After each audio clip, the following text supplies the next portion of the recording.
సమతా కుంభ్ 2025 బ్రహ్మోత్సవాలు సకల జనుల సంబురంగా సాగుతున్నాయి. నిత్య క్రతువులు, దేవతారాధనలతో ముచ్చింతల్ శ్రీరామనగరం ఇలవైకుంఠాన్ని తలపిస్తోంది.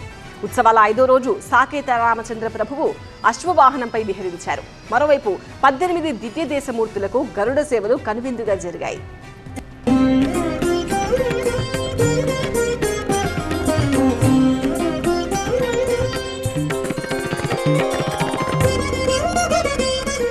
శ్రీ రామానుజాచార్య 108 దివ్యదేశాల బ్రహ్మోత్సవాలు అంగరంగ వైభవంగా సాగుతున్నాయి. విశేషోత్సవాల్లో భాగంగా 5వ రోజు శ్రీ లక్ష్మీ అష్టోత్తర శతనామార్చన, గద్యత్రయ పారాయణము జరిగాయి. శ్రీ శ్రీ శ్రీ త్రిదండి చినజీయర్ స్వామి ఆధ్వర్యంలో గద్యత్రయ పారాయణం జరిపారు. 3 గద్యత్రయాలు, శరణాగతి గద్య, శ్రీరంగ గద్య, శ్రీ వైకుంఠ గద్యలను పారాయణం చేశారు. ఓం సమస్త పరివారాయ సర్వదివ్య మంగళ.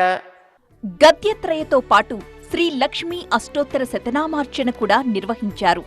ముందుగా సమతా కేంద్రం నుంచి వేదికపైకి స్వామి, అమ్మవార్లను చిలుక వాహనంపై తీసుకొచ్చారు. చినజీయర్ స్వామి స్వయంగా పూజలో పాల్గొన్న వారికి లక్ష్మీదేవి రూపు అందించారు. శ్రీ లక్ష్మీ అష్టోత్తర శతనామార్చన కార్యక్రమంలో మై హోమ్ గ్రూప్ అధినేత డాక్టర్ జూపల్లి రామేశ్వరరావు దంపతులు పాల్గొన్నారు. హే శ్రీర్దేవి సమస్తలోక జననీం త్వాం స్తోతుం ఈహామహే. సాయంత్రం సాకేత రామచంద్ర స్వామి 18 దివ్యదేశమూర్తులకు 18 గరుడ సేవలు జరిగాయి. తిరువీధి సేవగా యాగశాల ప్రవేశం చేశాయి. సాకేత రామచంద్ర ప్రభువు అశ్వవాహనంపై విహరించి భక్తులను అనుగ్రహించారు. కలియుగం చివర్లో శ్రీనివాసుడు కల్కి అవతారమెత్తి చెడును శిక్షించి మంచివారిని రక్షించడం ఈ వేడుక ఉద్దేశంగా చెబుతారు.